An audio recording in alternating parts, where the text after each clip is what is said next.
Halo, nama saya Muhammad Manunggung Sirot. Di sini saya akan menjelaskan tentang hukum Ohm. Bagaimana cara kerjanya? Simak penjelasan selanjutnya.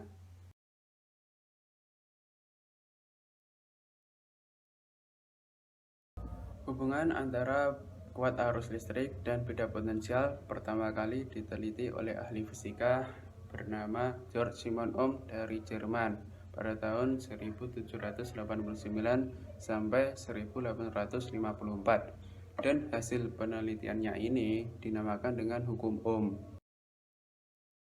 Hubungan beda potensial dengan arus listrik. Ini misalnya kita mempunyai rangkaian seperti arus 0, beda potensial 0, arus 0,2, beda potensial 4 volt, dan seterusnya. Sehingga kalau kita bentuk grafik dengan sumbu X adalah beda potensial dan sumbu Y arus, maka akan kita temukan garis linier seperti ini, seperti di gambar berikut.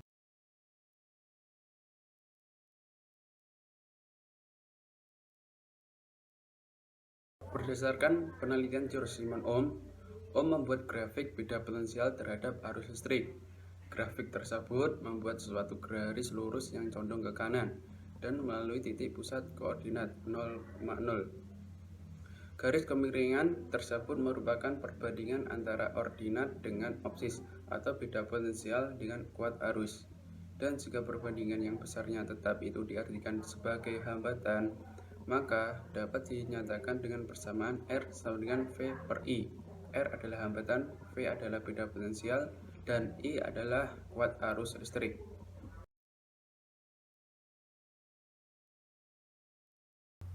Rumus tadi disebut dengan hukum Ohm, yang menyatakan bahwa besar kuat arus listrik yang mengalir sebanding dengan beda potensial.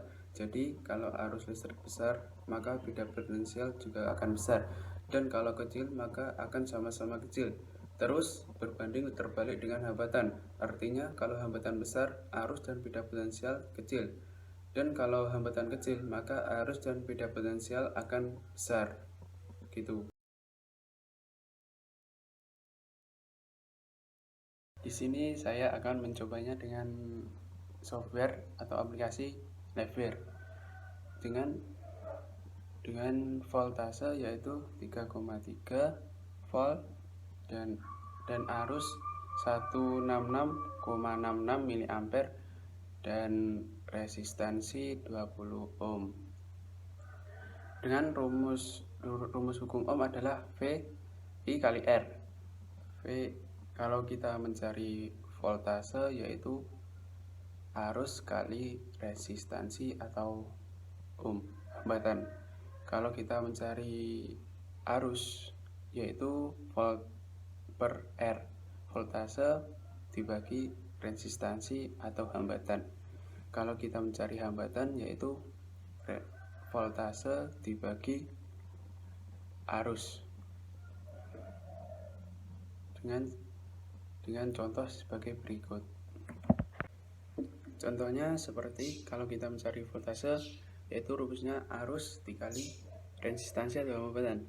Contohnya seperti itu, yaitu 166,66 kali 20 sama dengan 3,3 volt. Yaitu kita mencari voltase. Kalau kita mencari arus listrik yaitu voltase dibagi resistansi atau hambatan. Kan di situ sudah tertera di Liveware kalau voltasenya 3,33 dan hambatannya 20 ohm. Kalau kita bagi yaitu hasilnya 0,166 ampere, yaitu sama dengan 166 miliampere. Jadi sama resistansi. Kalau kita mencari resistansi atau hambatan yaitu voltase dibagi arus. Kan di situ sudah tertera 3,3 volt dan arus 166 dan dibagi sama dengan 20 ohm. Jadi ini terbukti kalau kita mau mencari dengan rumus tersebut. Sekian dari saya. Bila ada salah kata dan tutur kata yang tidak sopan atau bagaimana, mohon dimaafkan. Assalamualaikum warahmatullahi wabarakatuh.